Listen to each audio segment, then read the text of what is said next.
You're listening to this podcast, so I know you've got a curious mind. Here's a helpful fact you might not know yet. Drivers who switch and save with Progressive save over $900 on average. Pop over to Progressive.com, answer some questions, and you'll get a quick quote with discounts that are easy to come by. In fact, 99% of their auto customers earn at least one discount. Visit Progressive.com and see if you can enjoy a little cash back. Progressive Casualty Insurance Company and Affiliates. National average 12-month savings of $946 by new customers surveyed who saved with Progressive between June 2024 and May 2025. Potential savings will vary.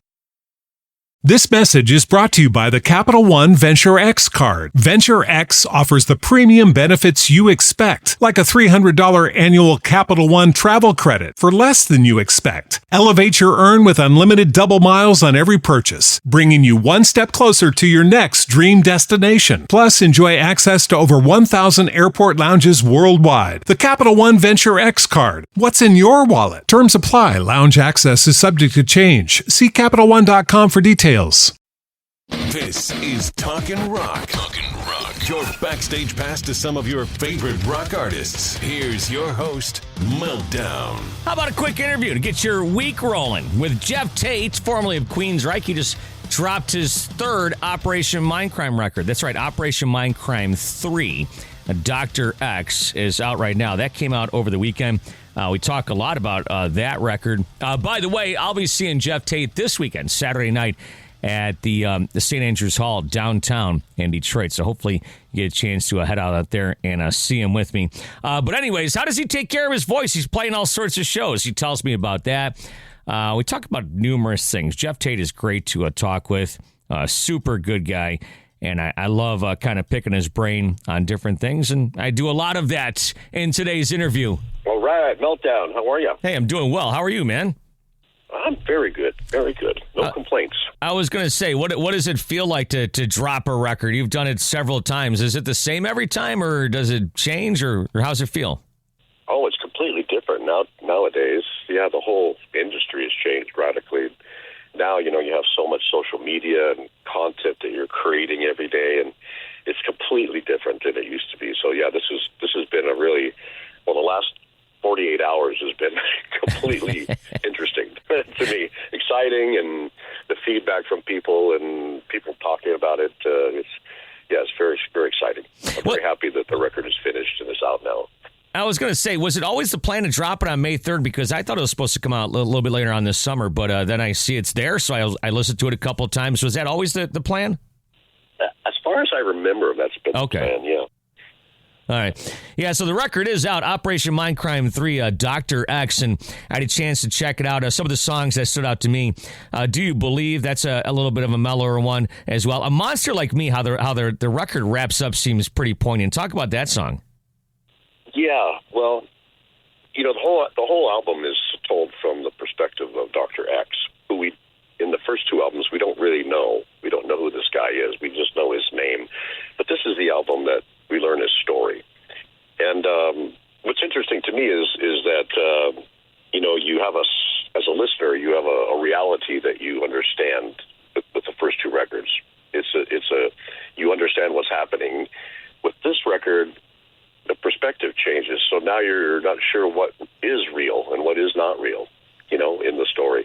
And so it puts a completely different spin on the story. And the song "A Monster Like Me" is pretty much the calling card for the Dr. X character. He pretty much explains everything in that one song.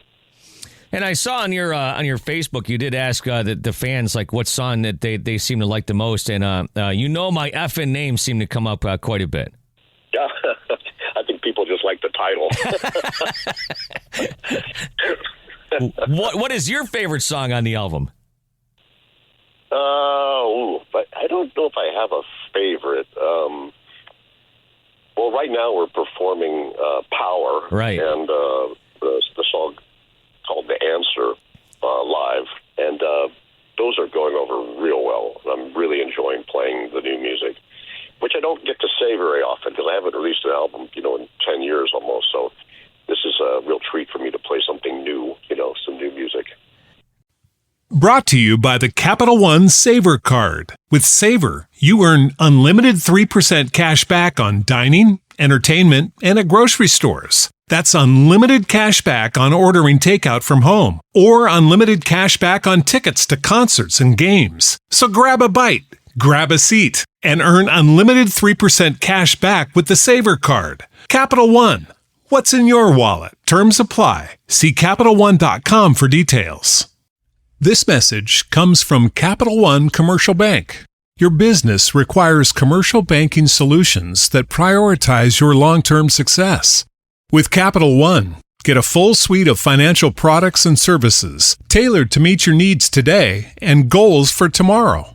Learn more at CapitalOne.com/commercial. Member FDIC. Yeah, I saw that you posted that the other day as well with Power, and then you did drop a couple tracks beforehand. I mean, what is your mindset when you're dropping tracks here and there? I mean, I'm a vinyl guy, and I know that obviously with Operation Mindcrime, it's kind of like a whole complete piece. Do you like giving out little snippets of stuff, or is it just kind of just to wet the whistle of the fans, just to get them psyched up? Yeah, it's like a single. Like, remember we used to release radio singles back in the day? Yeah, it's kind of that kind of idea behind it, kind of give people a taste of what the album's about and let them know it's out there, But yeah, we have a vinyl release that's actually coming out this week, I think, on vinyl. So that's interesting. It's out on CD as well and live streaming all the different social platforms, Yeah. Now, obviously, to say times are different than when you put out the original Operation Mindcrime would be an understatement. But when you approached writing this album and writing these songs, I mean, do you kind of try to find your same mindset, or is it completely different? How does the writing process for this complete Mindcrime 3 work? Well, in a way, you hit on it right there. You have to sort of immerse yourself in the world, the Mindcrime world. And put yourself in the place again, where it happens. And so that's not hard for me. I relate to that world pretty easily. So it wasn't a hard thing to do to drop into it. But what did take a while to make with this record is just that it was written over a series of years. Right, we started working on it in 2021. And I suppose because we didn't have like a huge outside pressure, to complete the record, I got to work on it kind of leisurely and really, write a song, sit back and listen to it for a couple months and make sure you had it the way you wanted it to. Where oftentimes, you're pushed to make a record, make the song happen. So you're just, getting it done, so to speak, This was a very relaxed way of making it. Traveling around to different places and recording as we went, and I really enjoyed it. Really enjoyed it. Yeah, I guess going over it with a fine-tooth comb, every note and every bar, and then you say we. Who's we? Who are you working with on this? I speak a lot in we. Yeah. Okay. I don't do anything by myself. It's actually I have a whole team of people that work with me closely. Starting of course with my manager Susan Tate. Yeah. Also my wife, and I also have a wonderful associate named Kieran Robertson, who is my right hand throughout this making of this record. He co-wrote it with me, played on it. He's a very talented composer, guitar player, multi-instrumentalist actually, and quite a good singer too. We worked just diligently on this thing over the last few years and put it together. Alex Hart was another contributor to this on the writing end. He worked with us. John Moyer came in as our kind of producer for the project. He also played wonderful bass parts on the record as well. Anne-Marie Altmaier, my French guitar player, played almost all the guitar on the record. Dario Parente played guitar on the record as well. I have a wonderful singer, Clodagh McCarthy, who plays the part of Sister Mary on the record as well. Just a wonderful group of people working on this record, and very happy with it. Now, when you're listening to these songs, like you said, you're kind of taking your time, kind of, listening to them for months on end or whatnot. Does it ever come across where, like, I don't know if that one tops the first one, or is there a competition, or does it just have to fit? What is the process like with that? Oh, well, you mean comparing it to other albums? Yeah. Is that what you mean? Especially in this story, yeah. I don't really do that because it's not meant to compete. It's its own separate thing. You know, it's like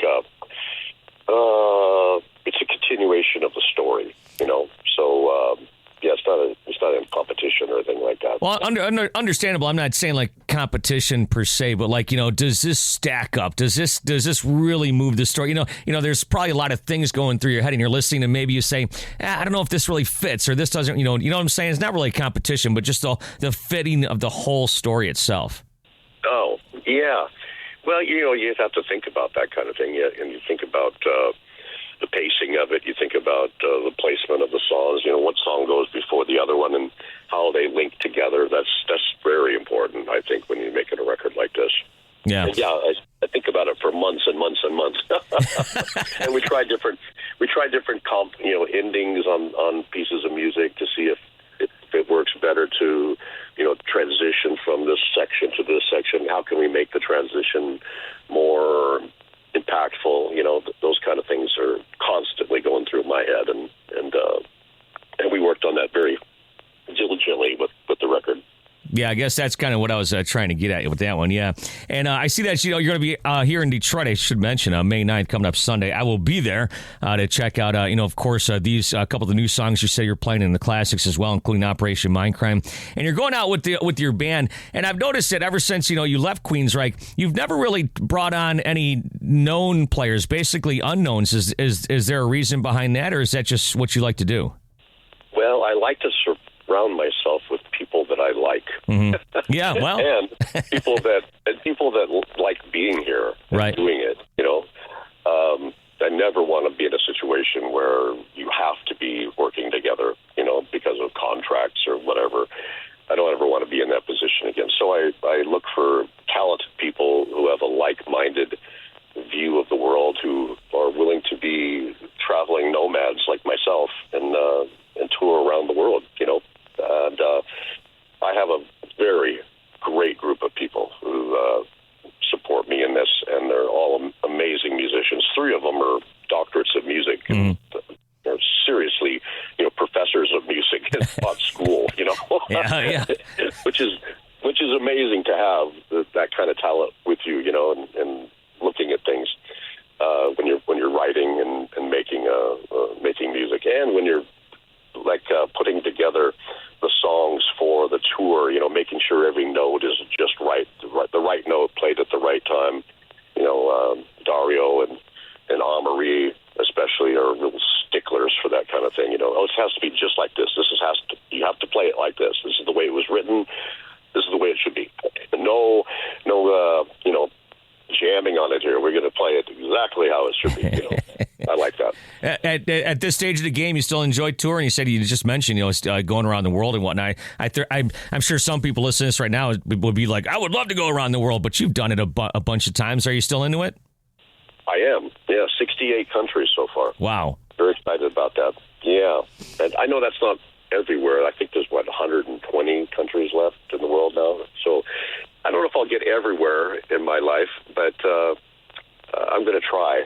There's a lot of places in Malaysia I haven't been yet, and Asia as well. I haven't been back to Japan or China or Korea in a while, and I think this year is the year to do that. I think you got me beat by 65. You know, I've been to Canada a lot, so that's about it. But I love Canada.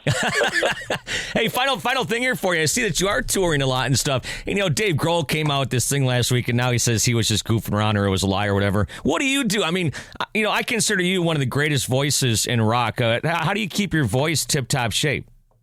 I use it. Yeah, it's like muscle. Like, you know, you use it or you lose it. That whole philosophy is key to me. Yeah, I just keep using it and, you know, try to take care of myself somewhat. That's all I do. Do you feel as strong with your voice now as you did back in the late 80s, early 90s? Oh, yeah. Really? Okay, good. I feel great.